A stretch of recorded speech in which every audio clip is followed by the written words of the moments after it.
It's important to understand what the 5G is doing and what they say it's doing. We're told on the IEEE beamforming document that this technology cooked your eyes like eggs in World War II.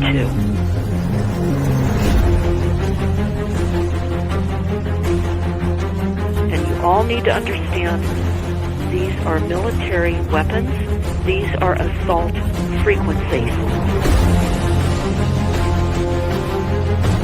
If you garner nothing more than that, that's what you need to know. It's microwave radiation warfare, is what this is.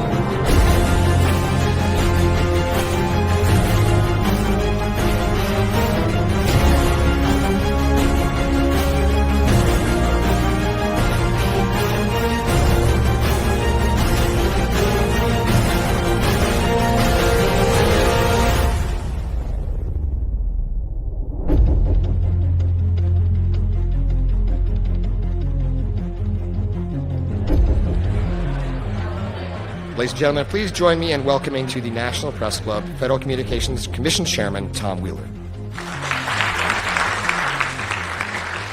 It's an honor to be here at the National Press Club. The first generation wireless, 1G, was voice. The second generation, 2G, allowed both talk and text. Third generation, 3G, the internet, in a limited way. And today's technology, 4G, completed that digital migration. But if anyone tells you that they know the details of what 5G is going to become, run the other way. This video is brought to you by the number 5 and the letter G. And pretty soon, everything else will be too. I have to tell people 5G is a killer. I'm Mark Steele, anybody who hasn't heard me. I'm a weapons systems head-up display expert, one of the leading experts in the world. I've actually brought cover in relation to this, and the reason I became an expert was because I invented them. What I'm going to say to you today, do not believe a single word I say. Not one. I want you to do your own research. You'll find it's absolutely terrifying. You got your body covered? Aye, I have. Oh, good lad. Right, because I'm talking to that. This 5G roll-up is a weapon system. I've got a letter in with central government because I know about weapon systems more than anything other. In Britain, in a place in the north of England called Gateshead, a scientist there called Mark Steele has been very publicly and actively warning people about the effects of LED streetlights, which he says in Gateshead are emitting now 5G.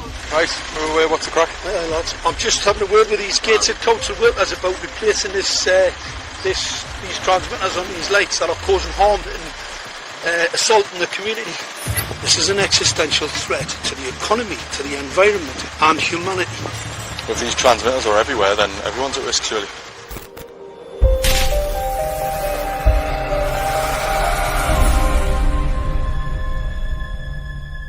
There's a lot of confusion about what 5G is. The G stands for generation.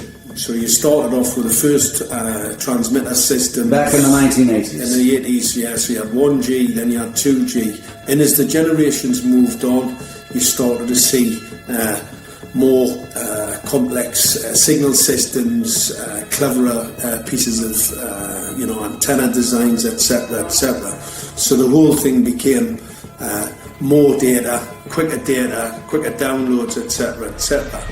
However, 5G is something completely different.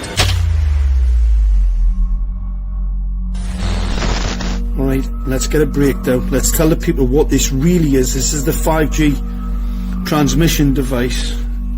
That's a hell of a beast, that, isn't it? These are the uninsurable transmitters. Just get a good look at that, guys, because obviously I know there's quite a few experts who want to see more detail about the transmitters and the chipsets. Just have a good look, boys. This is the control management system masquerade. There's an antenna there, you see that? What is this phased array antenna here? What's that? This is for phased array, alright? As you'll see, it's got a driver, it's got some chip there. It's one chip. Look at the chipsets on this. This is your dystopian world. What did Gateshead Council say? I'll tell you what, I think we better send some of these educated fools back to school, or just send them to prison. Whichever's the easiest. I think prison's probably better. Alright, that's 5G, guys. That's 5G hardware. You must consider the whole part played by electricity in nature. Human beings cannot go on developing in the same way in an atmosphere permeated on all sides by electric currents and radiations. It has an influence on the whole development of man. This life of men in the midst of electricity, notably radiant electricity, will presently affect them in such a way that they will no longer be able to understand the news which they receive so rapidly. The effect is to damp down their intelligence. Such effects are already seen today. Even today, you can notice how people understand the things that come to them with far greater difficulty than they did a few decades ago. Rudolf Steiner, 1924. Rudolf Steiner noted that in 1924, since then our atmosphere has become far more permeated with electric waves of widely diverse types. There's no doubt now that electric waves, electromagnetic forces, cause direct biological effects. There's thousands of peer-reviewed papers on this subject. There's no doubt about it. But what are these effects? How are they affecting us? What can we do about it? We're now at a stage where we're putting in what's called 5G, which is a special type of broadcast for high-density information transfers. And it turns out that this is the same frequency bands that are used in crowd dispersal weaponry.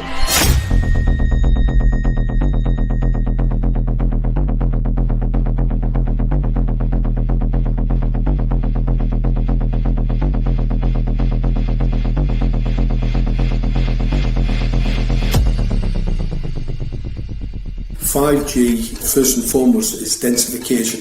So it's significantly more transmitters in close proximity to a human, and it is also a sophisticated, illegal, unlawful transmitter.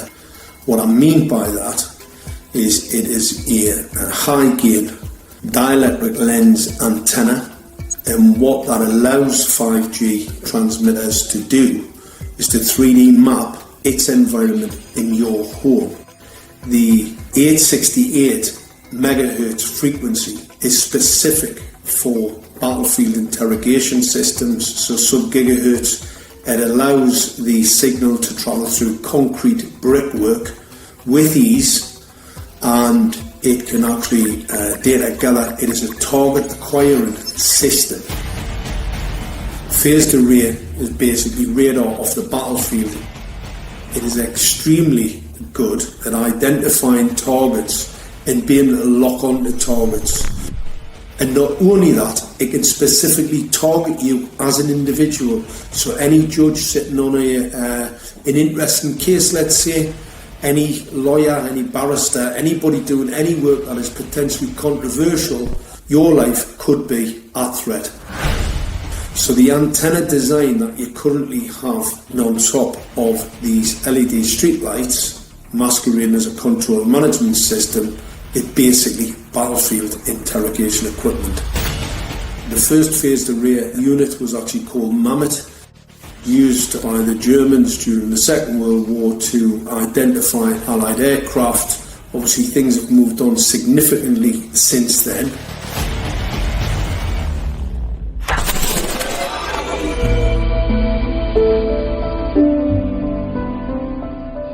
Well, I joined the Royal Navy in 1960, and I specialised in microwave warfare.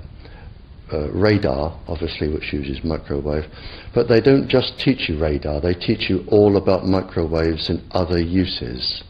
So I understood about microwave warfare and how it can damage people, how it can harm people. Microwaves then were used as weapons, as they are today. It is a perfect stealth weapon, and when governments don't like a group of people, For instance, the ladies who protest at Greenham Common in England about the American missile base they camped, they were microwaved. We microwaved Catholics in Northern Ireland to make them sick. It goes on all over the world. And it's a weapon that you don't know you're being targeted, because the dose is very, very low, which is actually more dangerous than a high dose. It's very, very low, and it may take a year or two, but you can cause neurological damage and cancers with low-level microwaves, and you can make all your opponents sick. It's a perfect weapon for a government. Our impulses are being redirected. We are living in an artificially induced state of consciousness that resembles sleep. Their intention to rule rests with the annihilation of consciousness. We have been lulled into a trance. They have made us indifferent to ourselves, to others. We are focused only on our own gain.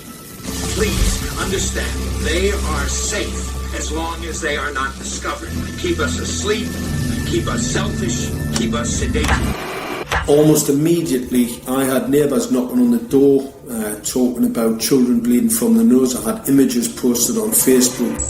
And one neighbour in particular came to my door and mentioned the fact that since the LED street lighting had been installed, she was bleeding from the nose every single night.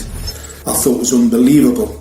However, I spoke to another neighbour who lived not far from the first lady who mentioned this, and she also confirmed that since the LED street lighting had been installed, she also had started to develop nosebleeds and had never had nosebleeds before in her life. That then put me on a journey to investigate. I measured microwave radiation levels from the transmitters on top of the LED streetlights. The basic 868 megahertz, it was significantly higher than the current Council of Europe 1815 resolution, which is a maximum of 600 millivolts. I've measured up to over 3,000 millivolts. 5 to 6 times higher than the guidelines. Significantly higher than the current Council of Europe 1815 resolution, which states that 200 millivolts should be the maximum. The Bioinitiative report states that it should be significantly less than that. So we've got the Council of Europe, that's, you know, the international criminal courts are stating that, you know, the learned judges have said that 200 millivolts, and I'm measuring in bedrooms in Gateshead minimum 600 and up to 4,000. Does this mean that in 2020, 2021, when 5G is destined to roll out globally, that you're going to get those kind of readings everywhere all the time? Everywhere all the time. Worse than that? Worse than that. Yes, 5G will connect the Internet of everything. If something can be connected, it will be connected in a 5G world. Hundreds of billions of microchips connected in products from pill bottles to plant waterers, requiring massive deployment of small cells. We won't wait for the standards. Now, to make this work, the 5G build-out is going to be very infrastructure intensive. We must reject the notion that the 5G future will be the sole provenance of urban areas. The 5G revolution will touch all corners, and that's damn important. The interconnected world of the future will be the result of decisions we must make today.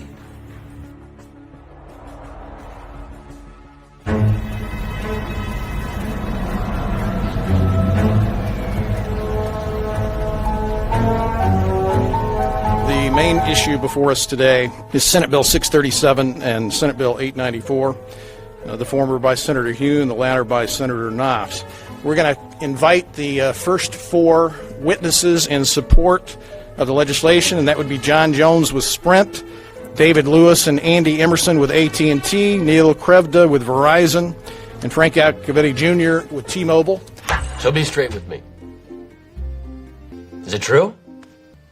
It could be. No, well, come very, on. Very no few cases. Proof There at was all. an unfortunate really a incident out in Iowa. Look, gentlemen, practice these words in front of the mirror. Although we are constantly exploring the subject, currently there is no direct evidence that links cell phone usage to brain cancer.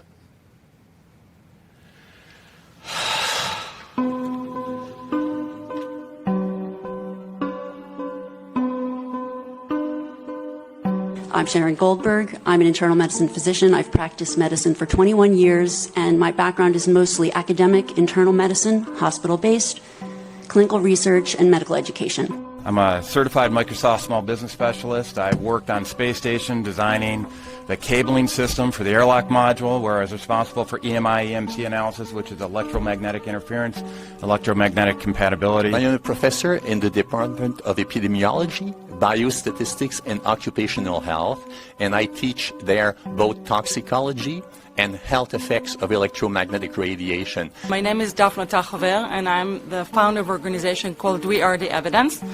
We are an organization that represents the many adults and unfortunately many children who have become very sick from wireless technology radiation. There seems to be a couple false Easter eggs being put out there right now. I want to make sure we dispel that right off the gate.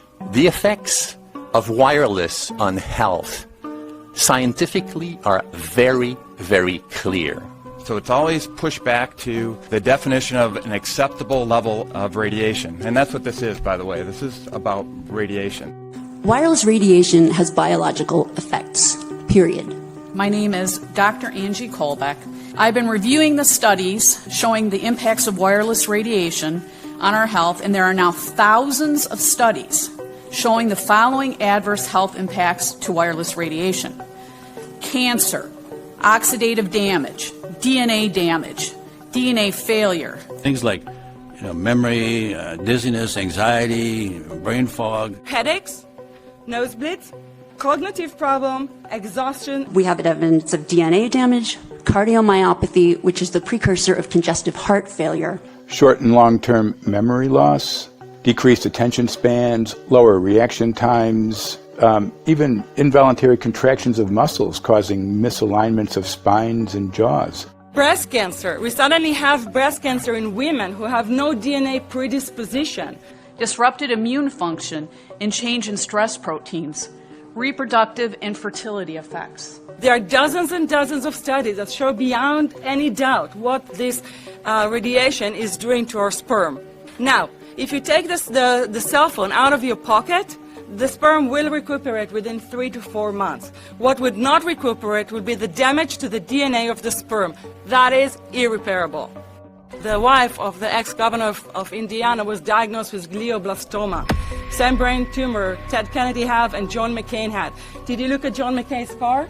This is a cell phone brain tumor. LeBron James, one of our sports people, had a salivary gland tumor. That is another cell phone tumor. You didn't hear about it because immediately after that was discovered, he was paid by Samsung to become their spokesperson. We are seeing increases in brain tumors.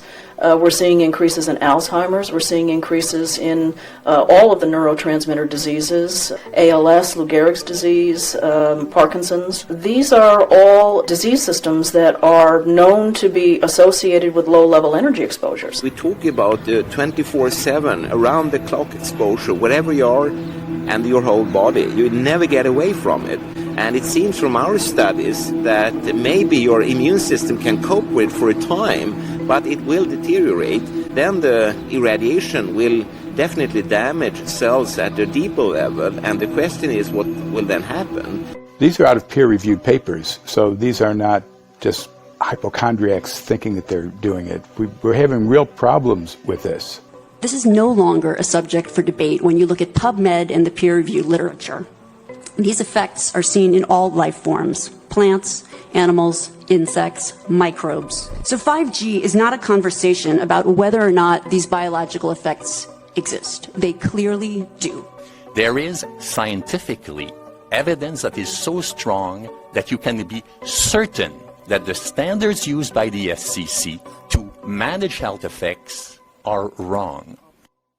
We need to start measuring how much radiation are people being exposed to. before we roll out 5G, there are 4 kinds of electromagnetic fields that we know are harmful to human health. So radio frequency radiation, magnetic fields, dirty electricity, and electric fields. Okay? Our exposure, any given person, and all humans are affected by EMFs. What is our exposure in a day? It's not one cell phone. It's cell phones, it's multiple wireless networks, it's smart meters, it's cell towers. It's this sandwich, and it all adds up. The data we're going to look at are all published science, testing results, or public standards. At the bottom end of the radiation scale of what's called power density, or signal strength, is the minimum level at which cell phones will work, which was found to be 0.2 billionths of a microwatt per centimeter squared. Pine needles were found to age prematurely at 0.000027. At short-term exposures of 0.05, children aged 8 to 17 experienced headache, irritation, concentration difficulties, and behavioral problems. 0.1 is the Bow Biology or Building Biology Guideline for extreme concern. 1.0 produced sperm DNA fragmentation and a decrease in sperm viability in vitro. Also at 1.0, the science shows the following bodily effects can occur: headaches, dizziness, fatigue, insomnia, chest pain, difficulty breathing, and indigestion. 2.5 saw altered calcium metabolism in heart muscle cells. 4.0, changes in the hippocampus affecting brain memory and learning. And at 6.0, DNA damage in cells. So, where are smart meters on this list? Electrical Power Institute in December 2010 measured a single Itron smart meter with pulses up to 7.93 microwatts per centimeter squared. Our own testing indicated approximately 8.0 with 1 meter. These tests are at a close distance, approximately 1 foot away from the meter, but an infant's crib could be just as close on the other side of the wall where the meter or bank of meters are installed. Even though there are all these known health effects at levels far lower, Switzerland, Liechtenstein, and Luxembourg see fit to set the standard at 9.5. And China, Poland, and Russia, 10.0. This is the same level at which behavior has been altered, producing reflexes of avoidance following 30-minute exposures. A room of 12 smart meters, very common and even a conservative number in an apartment building, tested at 19.8 microwatts per centimeter squared. This is hundreds of times higher than levels which clearly indicate harmful effects. So, how can utilities and governments get away with forcing these devices on everyone? This is how. In Canada and the US and several other civilized countries, the safety limit is set at 600 to 1,000 microwatts per centimeter squared. This so-called safety limit is literally tens of thousands of times higher than levels which are known to damage health, according to peer-reviewed published science.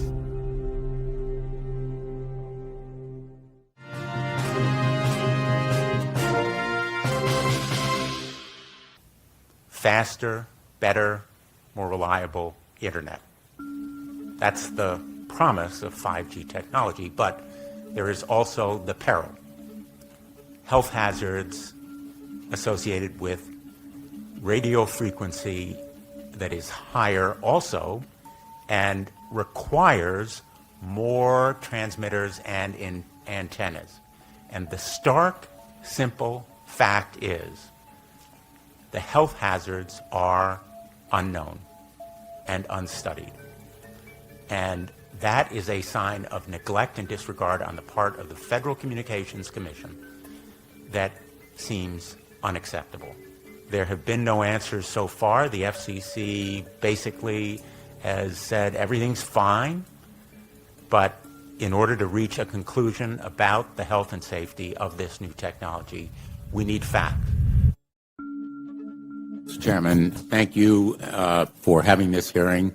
5G, as you well know, also uses higher frequency waves that don't travel as far and will rely on a network of hundreds of thousands, potentially millions of small cell sites. And the question then is, are there any health implications, any public safety implications to those additional sites that are likely to be located close to homes, schools, workplaces, and closer to the ground? Correct? Correct, Senator. Yes. So my question for you, particularly Mr. Gillen and Mr. Berry, how much money has the industry committed to supporting additional independent research? I stress independent research. Is that independent research ongoing? Has any been completed? Where can consumers look for it? And we're talking about research on the biological effects of this new technology. Thank you, Senator. I think, thank you for your focus on the issue. Safety is paramount, and as you alluded to, we rely on the expert agencies, we rely on the findings of the FDA and others as to the requirements to keep all of us safe. There are no industry-backed studies, to my knowledge right now. Happy to visit with you as to what opportunities you think there needs to be more studies, and we're always for more science. We also rely on what the scientists tell us. So essentially, the answer to my question, how much money? Zero. I can certainly follow up with you, Senator. To my knowledge, there's no active studies being backed by industry today. Anybody else know of industry commitments to back research, fund it, support it, to ascertain scientifically the health effect? No, I'm not aware of any. So there really is no research ongoing. We're kind of flying blind here, so far as health and safety is concerned. Thank you, Mr. Chairman.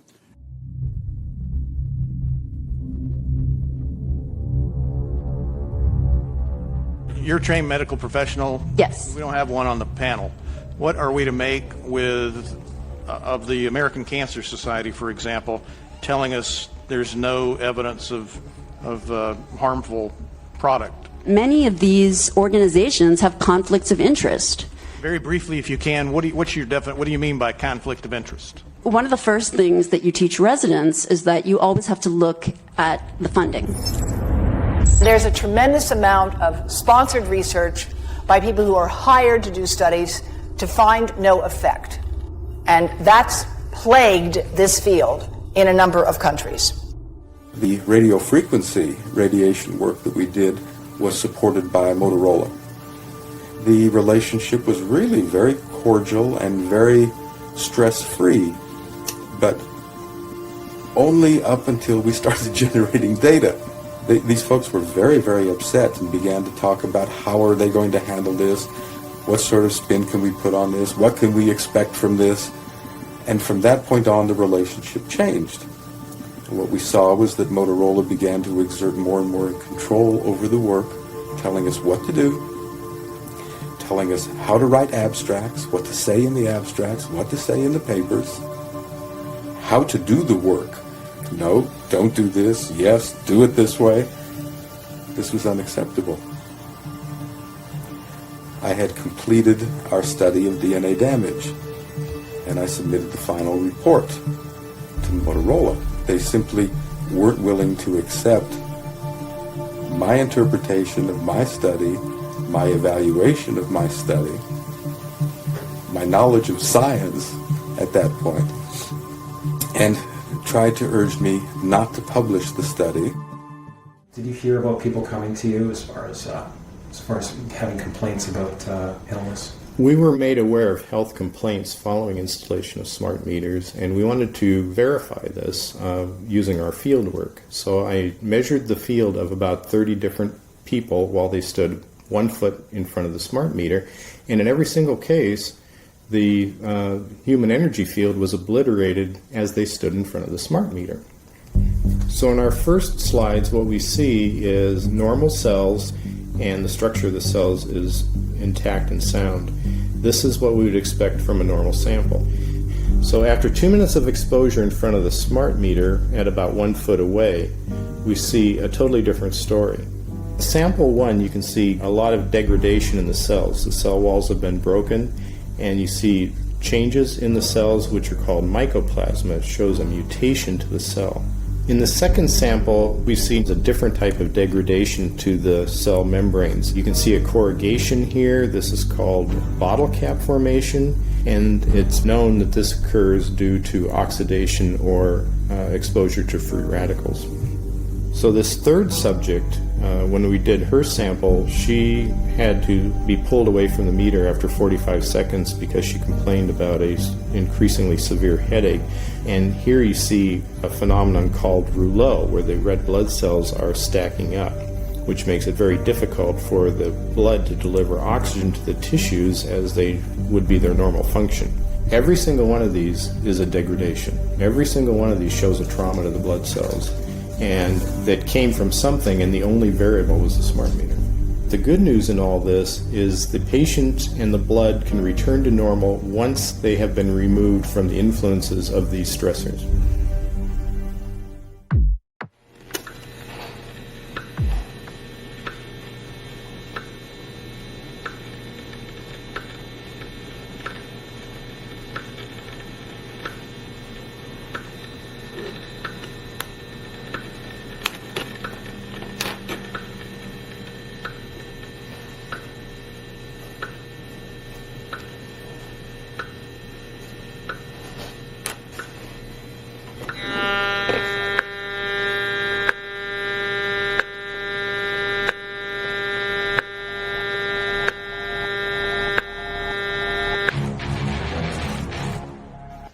Some of the effects that we can look at, well, one thing is just our regular Wi-Fi, 2.4 gigahertz. That's in the same range as microwave ovens, which are also called radar ranges, because that is radar. 2.4 gigahertz is interesting. It's not the peak absorption rate in water for microwave frequencies, but it's at a point where it allows full penetration, because if it came in at the peak, it would prevent the insides from getting warm. So that's with basic Wi-Fi. Now when we look at 5G, 60 gigahertz, this is what they call active dispersal sort of weaponry, just to keep people back. It burns the skin. It doesn't penetrate, but 60 gigahertz is the frequency of oxygen molecule absorption. Since they have electrons that they share with each other, what we breathe is actually O2, pair of oxygen. So being bombarded with 60 gigahertz could very well impair our oxygen absorption rate in our body, and thereby the whole basis of our living system. Martin Pall says, putting tens of millions of 5G antennas without a single biological test of safety has to be about the stupidest idea anyone has had in the history of the world. So assessing all this, we have experts in various fields: military EMF weaponry, biological effects on humans, firefighters that are getting cognitive impairment by being there in them, countries that are banning these sort of technologies around schools because of the impairment to cognitive. Let's weigh that up in light of what Rudolf Steiner said in 1924 about just mere radio causing the impairment of cognitive functions on people, that they can receive news from around the world, but they can't understand it as well because of the effect of the electricity. We have to say, something smells sinister here. With the fifth generation, it's actually a whole new ballgame. It's not using the same technology. They're switching to military-grade millimeter wave technology. And when you look at this technology, I mean, if you go and look at DARPA reports, come and look at some of the patents that the United States military has put out on what they can do with psychological weapons, all sorts of things, crowd control, active denial, anything you can think of. This is what they can do with 5G. So any type of military application you can think of which has an electromagnetic base, they can do with 5G. And they're putting this out blanket across the population. Ladies and gentlemen, the President of the United States. Good evening, my fellow Americans. In the councils of government, we must guard against the acquisition of unwarranted influence, whether sought or unsought, by the military-industrial complex. The potential for the disastrous rise of misplaced power exists and will persist. We must never let the weight of this combination endanger our liberties or democratic processes.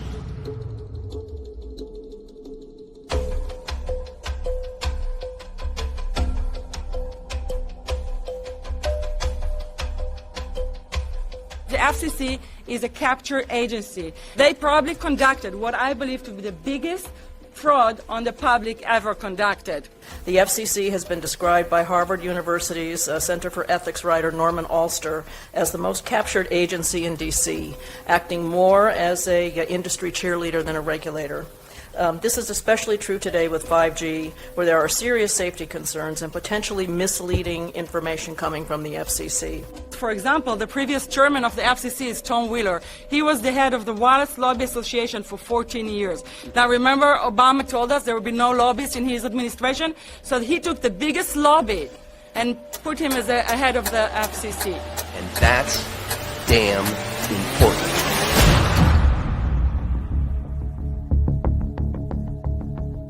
In 1993, the FCC started a rulemaking to adopt the IEEE regulations on this issue.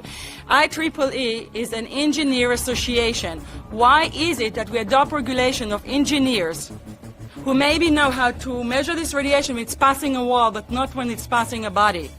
All our health agencies objected it, saying that it makes no sense to adopt engineer association, that they had not even one biomedical person on their team. They're effectively indemnified against adverse health impact lawsuits when the acceptable limits are higher than the limits actually shown to show harmful health effects. The FCC guidelines were developed for short-term exposures, 6 minutes, 30 minutes, depending on it's a phone or an outdoor exposure. And they have absolutely no connection to the biological effects that have been very clearly summarized in the Bio Initiative. So as you can see, there's a number of individuals in this room today that have serious concerns about this as regards to their health. If one of your companies decides to put one of these small cells up at a pole that's within, say, 50 feet of one of their houses, what recourse do they have to say, is there a way to move it somewhere else? There's language in the bill so that the authority can require the applicant to come forth with certification of compliance with the FCC's rules related to radio frequency emission. Remember that denial of request or denial of permit request that you can put in? It's going to point back to the acceptable levels as determined by the FCC, not the EPA and not the CDC, the ones who usually take care of health concerns, but by the FCC, which is staffed by former members of the telecommunication industry. That's a fox guarding the hen house. It's a fact that most insurance companies will not indemnify against EMF effects. Telecom companies around the world are warning their investors of potential major costs due to real or alleged risks of EMF pollution from their products. Interestingly enough, they're warning their investors, but they're not telling their customers. They're basically keeping it quiet because that's where their money comes from. So we're using technology that could be very potentially harmful to us, and the investors know it. But their only worry is that they might lose money, not that our health might be affected. First of all, I think what you should really think about is why is it that they're not insured? It's not that they chose to be self-insured. They're actually rejected by the insurance company from being insured because they understand the risk. And so the insurance companies, the big insurance companies, will not insure the telecommunications? So there's insurance companies, and then there's what's called secondary insurance companies. Secondary insurance companies are the insurance companies that insure the insurance companies. So in an event, an insurance company, let's say I insure Verizon, and it may not be able to meet the claims, then the secondary insurance company is kicking in. Like Lloyd's of London. Sorry? Like yes, Lloyd's of exactly. London. So two leading ones would be Lloyd's of London and Swiss Re.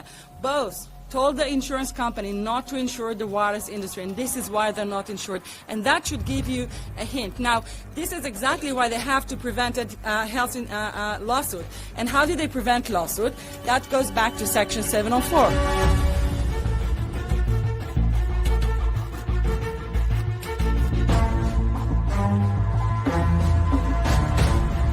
Section 704 was passed in 1996. This is how our rights in regards to health were taken away by the wireless industry.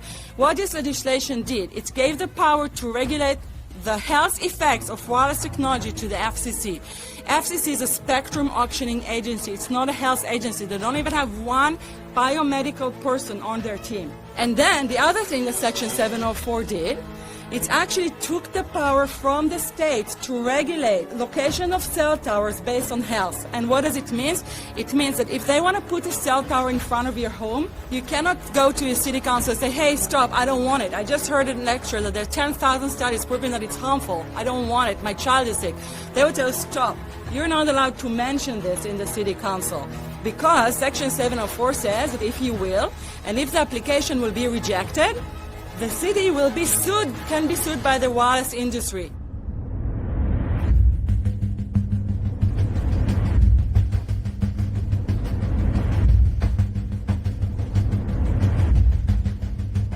A major U.S. government study on rats finds a link between cell phones and cancer. Very first government study linking the radiation from cell phones to cancer. 2-decade, $30 million federal study out today found there is some evidence of a link between cell phone radiation and brain cancer. Professor, what is the NDP? I've heard that study several times. NDP is what? So it's a $25 million study on the rats and mice that was supposed to demonstrate that there were no effects of radiation below thermal. And in fact, it demonstrated exactly the opposite. And it follows on the heels of two major studies on animals that said exactly the same thing. And that study was designed perfectly to make sure that it cannot be challenged, that there will not be any doubt. That's why it took them 14 years. That's how they prevented discussion of health. And why do they want to prevent discussion of health if there's no problem with health? Simply put, FCC is completely unprepared, unable, and possibly unwilling to oversee 5G for safety, even as it barrels toward us. They are falling back on tired definitions and panaceas long since disproven by science. To make matters worse, recent FCC rulings and numerous industry-friendly bills passed at state and federal levels between 2016 and 2018 removed the last vestiges of local and state review over infrastructure siting, just when we need it the most. When those first studies were performed years and years ago, nobody knew about the importance of the microbiome, the role of the microbiome and the immune system, and even less the role of the microbiota inside our brains, that is, the microbes that are normally resident inside our brains, whose influence on brain function is nothing but immense. And you may think, well, who cares about the microbes? The less microbes we have, the better it is. Well, we know by now that this is not absolutely the case, because microbes are truly essential for the development and function of all our organs and systems. Our immune system is based on the microbes we have in our gut. And our brain also has microbes that influence its function. In tests, it's been found things like mold. If you grow mold inside a Faraday cage, it'll grow one way, and then even if the electromagnetic fields are around, take the Faraday cage away, and some sort of 600 biotoxins are developed within the mold because of the effects of the EMFs upon it. Electromagnetic fields, even of weak quality, have an effect upon our microbiome, which is really essential to our whole being. This is going to eviscerate microbial DNA inside human beings, which is our effective operating system, number one. So it may not impact human DNA in laboratory experiments right now, and they're saying it doesn't impact human DNA. But given that human DNA is less than 1% of the cellular DNA in the human body, the rest of the cellular DNA is microbial, and we know that this will eviscerate microbial DNA. So we're talking about a takedown of the operating system of human beings. Exactly. I couldn't have put it better myself.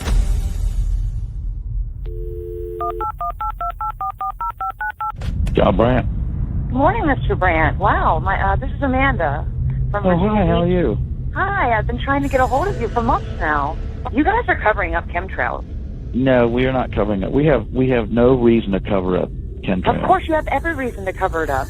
Every reason. It's called losing your job. What reasons would that be? Oh, well, you personally, you would lose your job if you were to reveal anything to me. and it's probably unsafe for you to even be speaking about this, No, considering the types of individuals you work for. It's not unsafe. It is unsafe. There's no problem with us talking on, you're a citizen, you're making a complaint. Oh, Lord have mercy on myself. It's a complaint in an area that we don't have authority to regulate.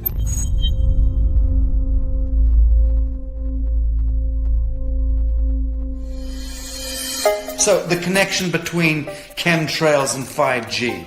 It's all interconnected. The metallized particulates that would allow the 5G phased array, so basically the radar, it would allow it to be able to identify you, so it can watch you, it can identify you in your own home 24 hours a day, 7 days a week. For the last X amount of years, we've been through chemtrailing, and that is now the cat is out of the box. We've had these nanoparticulates raining down on humanity for years now, impregnating our bodies, by best account staying inside our bodies. Those nanoparticulates, what you're saying, are building up a kind of a phosphorescence glow capability so that we can be flagged up in our homes, behind concrete and steel, inside bunkers, in the basement, doesn't matter where you are. The 5G will be able to now triangulate, map and read you, because you as a living being are impregnated with these nanoparticulates, which are acting as a kind of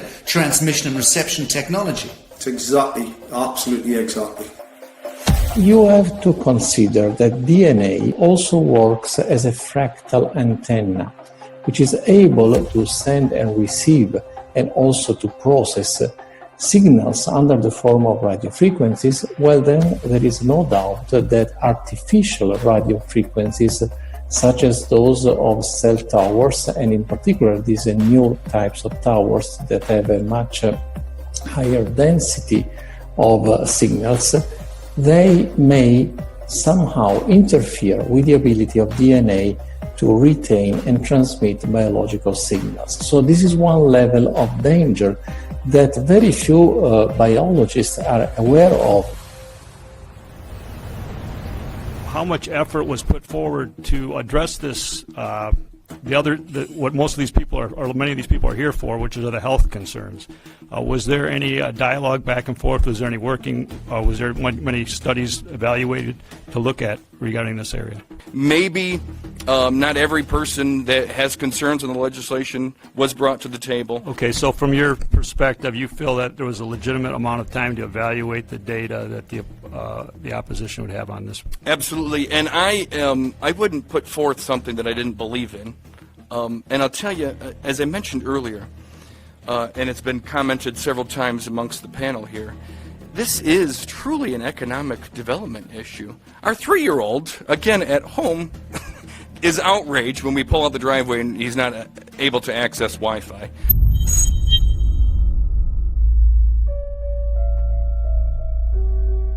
I think anyone who puts Wi-Fi into a school should be locked up for the rest of their life. I really do. I think they're not fit to walk on the surface of this planet because they haven't looked at the research, and whatever incentive they have, it is not worth the genetic problems that parents are going to face with their children when they're born. France has banned Wi-Fi in nursery schools and put warnings out for regular schools because they're finding there's impaired learning capacity in children when they're around Wi-Fi. And they have to put up warning signs where they put Wi-Fi transmitters. When I got sick and I learned that they're putting Wi-Fi in the schools in Israel, I was very sick at the time, but I could not tolerate the thought that children in the schools will become as sick as I have. And after a few months of correspondence, I submitted a Supreme Court case in Israel to ban the use of Wi-Fi in the schools and replace them with wired network. The 4 top diseases that kill our children, our young adults right now, are brain tumors, thyroid cancer, testis cancer, rectal cancer, everywhere we put our cell phones. And a lot of our children are sick and they're being misdiagnosed and mistreated because the wireless industry has put billions and billions of dollars in the past 30 years to mislead the public as to the health effects and keep the public uninformed. We are performing an experiment on children We are exposing children to microwave radiation for 6 hours during every school day. We have had absolutely no studies looking at the long-term effects of this radiation on young people or even on adults. A considerable amount of research shows that developing brains and bodies of children are much more affected than adults. And there are clear indications of a link between increased electromagnetic fields and autism spectrum disorders. We took 10 autistic children and went back to the sleeping location where the mother was when she was pregnant with that child, and compared it with the sleeping location of a mother that gave birth to healthy children. We had 10 mothers in that group, 10 mothers in this group, and in the group of the autistic children, we found that the measurements that we got for the microwave exposure was elevated compared to the group of children that were normal. The fetus is affected. The exposure to man-made electromagnetic fields has become the first factor that could be isolated ever in autism that could predict autism. The fifth generation of wireless technology, or 5G as it's being rolled out worldwide without safety testing. Let me say that again, without safety testing. And how we've got scientists and doctors and environmental organizers saying, stop this. Because in terms of the effects of wireless radiation, the science is in. Wireless radiation can lead to cancerous heart tumors, brain tumors, DNA damage. Wireless radiation is linked to infertility, to autism, Alzheimer's, and more. And guess what? All the effects that I just listed, those are some of the effects that are known according to the technology that's being seen today. First of all, you have to know that we know that the other EMFs that we're exposed to are already known to be health risks. And basically that 5G, because of the frequency that's going to be used and because of the extraordinarily high pulsation levels that will be used, is a much bigger threat to our health than the things that we already have, which are very substantial threats to our health. We're not just talking about the intensity. We're talking about the frequency and the very high level of pulsations. There's a huge literature which shows that pulsed EMFs that pulse up and down very rapidly, are in most cases much more biologically active than our non-pulsed EMFs. Every single wireless communication device communicates via pulsations, but the industry completely ignores this issue. The problem with 5G is that they're planning to put out tens of millions of these antennae all over the place without doing one single biological safety test. Are you implying possibly that we, the consumers, are the guinea pigs since they haven't really done tests to see the effects in a smaller setting? I mean, that's not an implication, it's a statement. We are, yes. Cancer is not the main concern that I have. I'm really concerned about sperm count and about effects on pregnancy.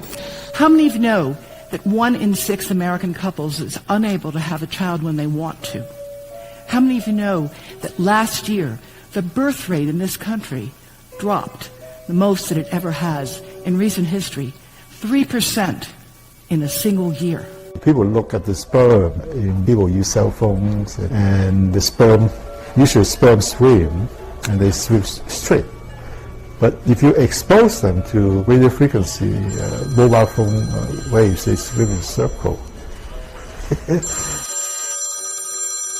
Studies have been done here in Australia, taking sperm from healthy men.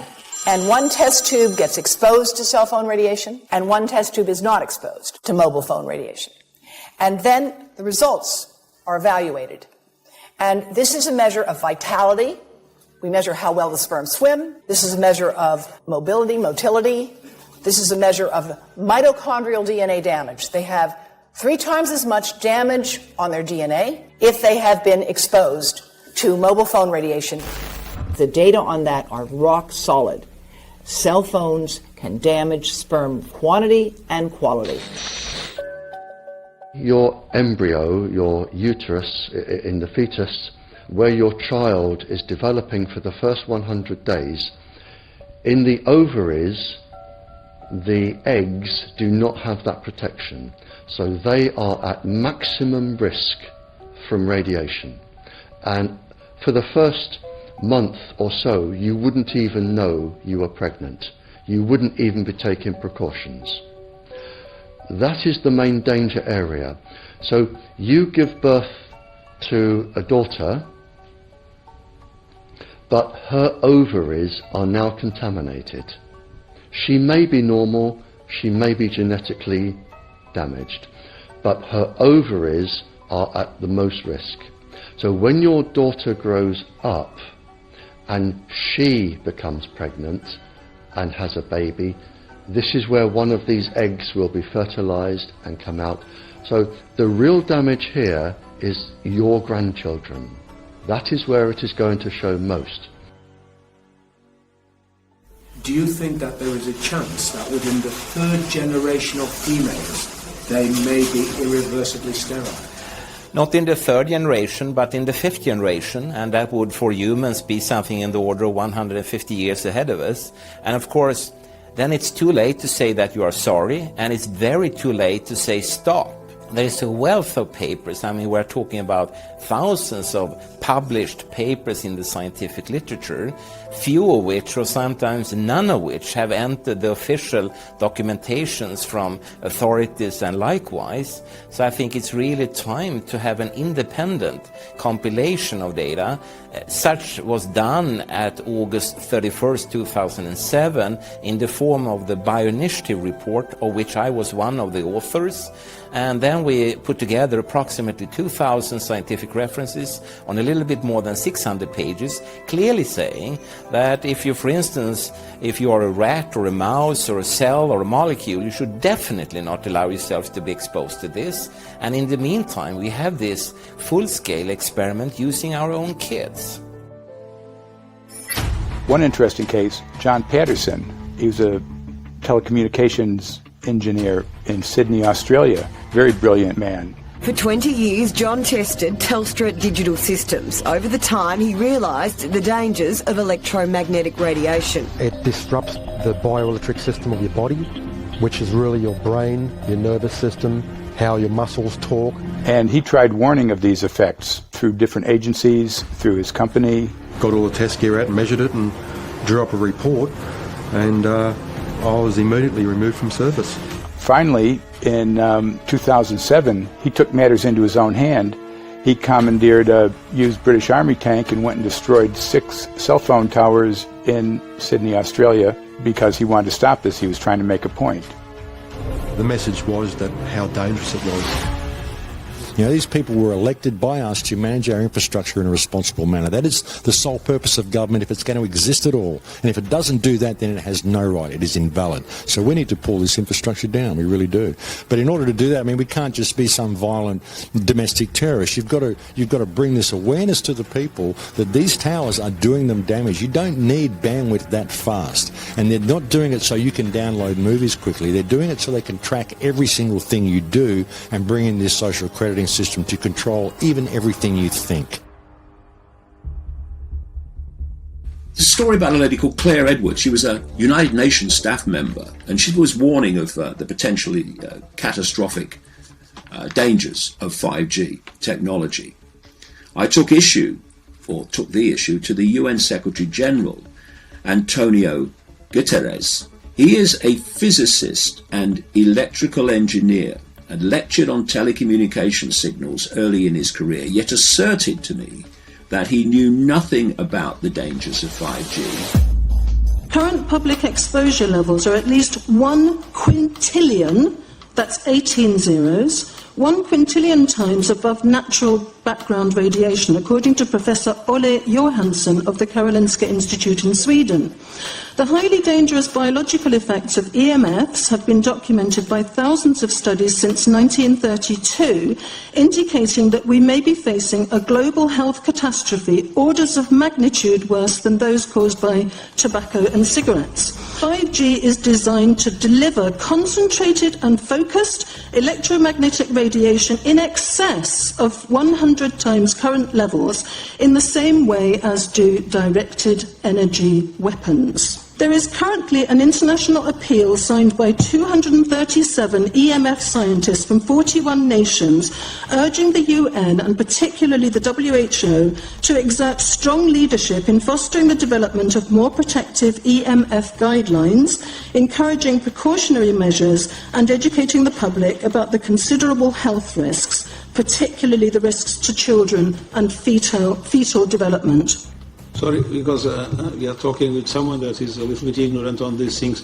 You're talking to the Wi-Fi systems? I become worried because I put those devices in my house.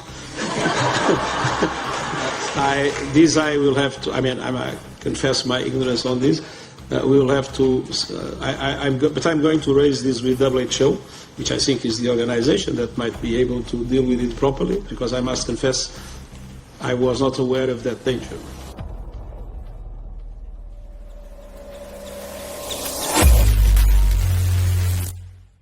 In 1996, when the Telecommunications Act was passed, in it was a provision essentially that kept local officials from addressing health issue concerns when approving or not approving a cell tower. So that's correct. But then something new is happening. We've talked a lot about it on the Solari report, thanks to Jason Bogdan-Smith and his website EMF Warriors. But this is new. This is very, very new. So you're basically, sending out an appeal on something that in one sense hasn't happened yet. This is not just an incremental change. This is a big step up.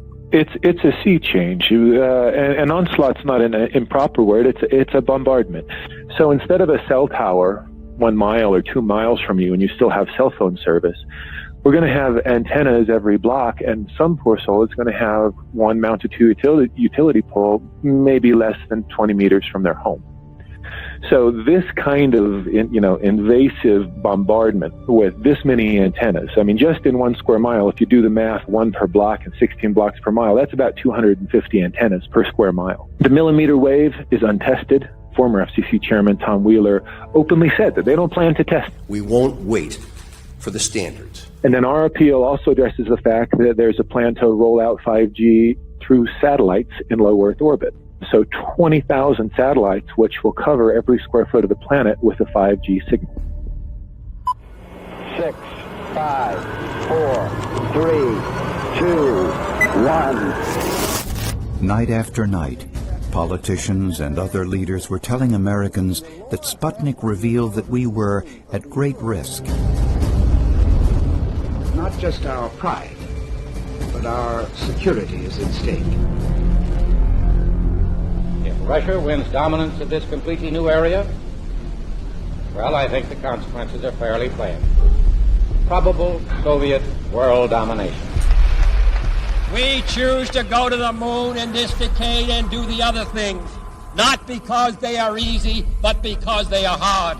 Because that challenge is one that we're willing to accept, one we are unwilling to postpone, and one we intend to win.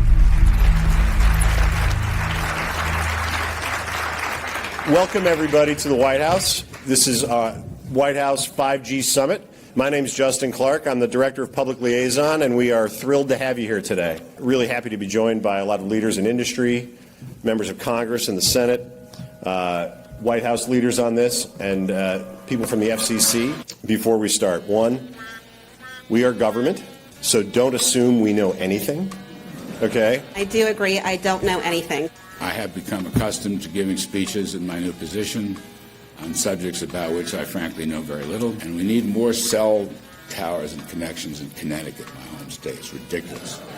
The U.S. is in the lead thanks to our private sector as well as the work of the FCC and this administration overall. But China and South Korea and many other countries are eager to claim this mantle. We have every intention to deploy 5G first and reap the benefits of faster and more robust wireless. Yes, I hope we beat China, of course. And get to gigabit speeds and low latency, and the race has begun.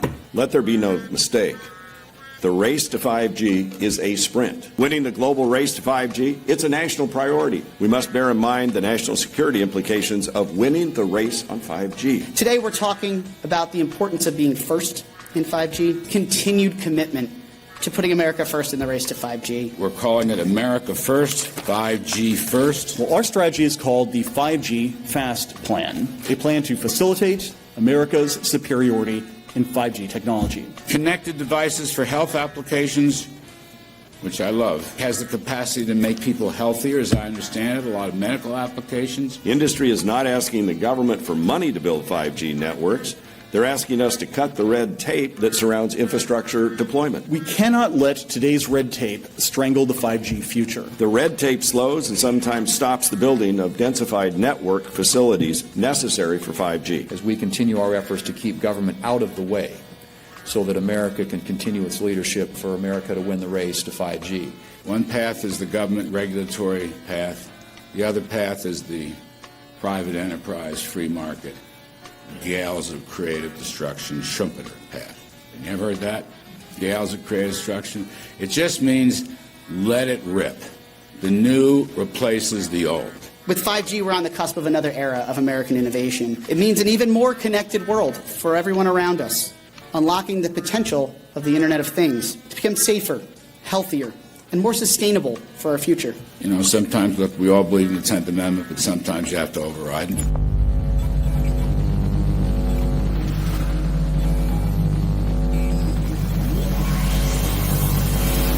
By the way, the 1996 bill permits that kind of override. We're not here to be completely heavy-handed, but sometimes you got to do what you got to do. And some of these states or cities that don't want to cooperate want to shake us down. We can't allow obstacles and barriers to stop this movement. That's all.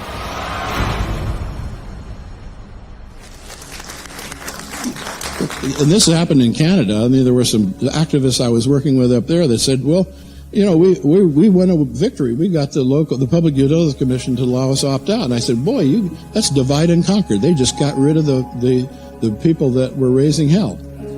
So, you know, that's not the answer. We need to opt out everybody. An opt-out is an agreement to pay to not be harmed. An opt-out is volunteering into extortion. An opt-out says that if I don't pay you, you have the right to harm me. So that doesn't work.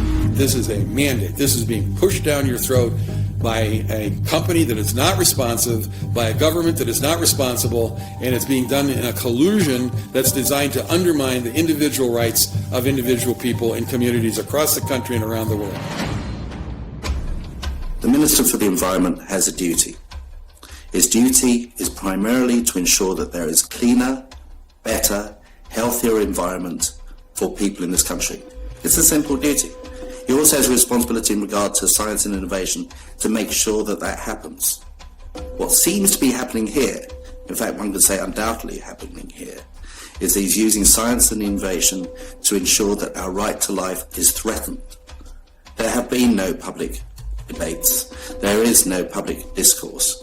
There are no public disclosures as to why, when, how, what is going on in regard to 5G. That by itself is a breach of ministerial responsibility, and one which we really should look at in terms of a private prosecution against the ministers who have failed to protect our right to life. Okay, smart technology, smart meters, smart cars, not that smart, huh? What does smart mean? Anything that has smart attached to it, secret militarised armaments in residential technology. That's where smart came from. And smart, every bit of technology that you see today has all been developed for either some type of battlefield, some type of intelligence gathering system, and obviously these developments have to be commercialised, and people have actually took them into their homes. The definition of a smart grid is a wireless system that will fundamentally turn every single appliance in your home into the equivalent of a transmitting cell phone. That's every computer, every television, every furnace, every air conditioner, every coffee machine, every printer, every single appliance that you have in your house will eventually, in a smart grid, have an antenna that's embedded into it that will transmit your usage data to a smart meter on the outside of your home that will then transmit your usage data to another tower receiving a usage signal that will then go to the utility company for supposedly billing purposes. Not all signals will just be about your individual use. There will be aggregate meters that will bounce signal from house to house to house within a neighborhood that will then accumulate all of the usage data that will transmit that to the utility company. Now, what that will do is that the end metering system that is transmitting all of that data will be firing an RF signal at many, many times a second, which will increase the average homeowner's radio frequency radiation exposure exponentially. This picture shows some aphids on the leaf of an orange tree shortly after radar equipment was installed at a nearby airport a number of years ago. I noticed that every few seconds, all the aphids would tense up in unison and do sort of a little dance, as you see in the picture. Upon further investigation, I found that the interval of time between the activity of each dance coincided exactly with the rotation of the radar rotor device at the airport, which was a distance of approximately 14 miles. The antenna arrays create this steerable beam, which helps concentrate the energy. The beams get pointed at the user. What's a MIMO tank? Massive in, massive out. British government have got a plan to roll 400,000 out. This is so that you've got 5G in every nook and cranny, every part of the countryside, so that you can have autonomous tractors, believe it or not. However, those transmitters, these are radar. It is phased array radar. Though that radar signal sweeping the countryside will kill every pollinator, every biological structure, it will sterilise livestock, it will kill the ground, consequently land won't have a value, obviously farmers will die, the community will be under attack. The community will be under attack. If we can't produce food, if we kill all the pollinators, we're in serious trouble. The takeaway is that 5G, the $1 trillion rollout of 5G by our friendly local government, is definitely a weapon system masquerading as a modern efficiency technology. It most certainly is. And what I put it down to, it's economic terrorism. There is no value, nil, in killing off your population, in destroying your ability to grow food, to kill all your pollinators. They may have a nice financial number on a piece of paper, but in reality, dementia, diabetes, all the things that are currently crippling the NHS, a burden on the country, illness, mental health issues, the focus of that cause can be identified and has been identified in the science. The science is proven. The epidemiological data that we're seeing on the street is now substantiating that science.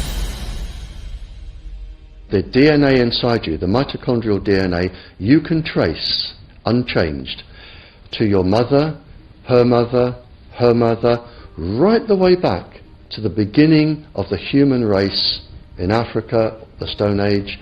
It is unchanged, the mitochondria, and that is being unchanged in your children, which means if you damage it, your child could be genetically damaged, then her child, and her child, and her child, forever.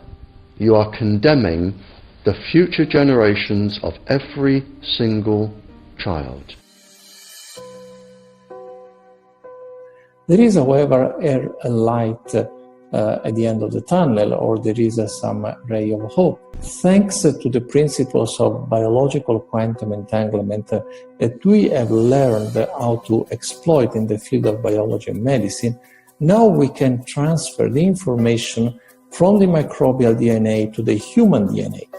And in so doing, we can train, so to speak, the microbes to withstand whatever extreme condition they are exposed to, including this new technology. And then we can train them to transfer this resilience of theirs to our DNA. So let's say that there are good reasons to be worried about the introduction of these new technologies, but fortunately, since the knowledge in the field of quantum biology, in the field of microbiome medicine is advancing as fast as potentially harmful technology, then we can exploit this knowledge to protect ourselves from any real potential or perceived danger from these new technologies.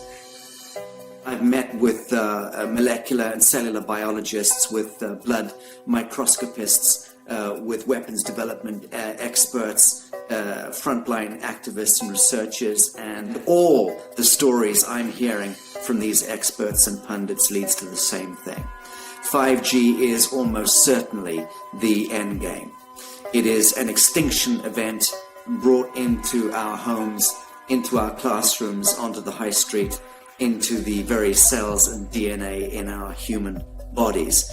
It is such a perilous threat that it is almost impossible to imagine, let alone describe. When the 5G signature goes live, it will tap into a multitude of satellites which are in geosat orbit around the surface of the Earth. Millions of surface antennas will pick up that signaling and will then scatter the signaling into hundreds and hundreds of millions of different micro antenna systems set up on street lamps and even in your home, which you're not aware of incidentally. The LED light bulbs in your home invariably contain the micro or nanotech lens flare capacitors which will receive the 5G signaling, and it will proliferate the 5G signaling everywhere by exploding the signal into billions of photons which will target everything all at the same time. This is stealth technology. This is invisible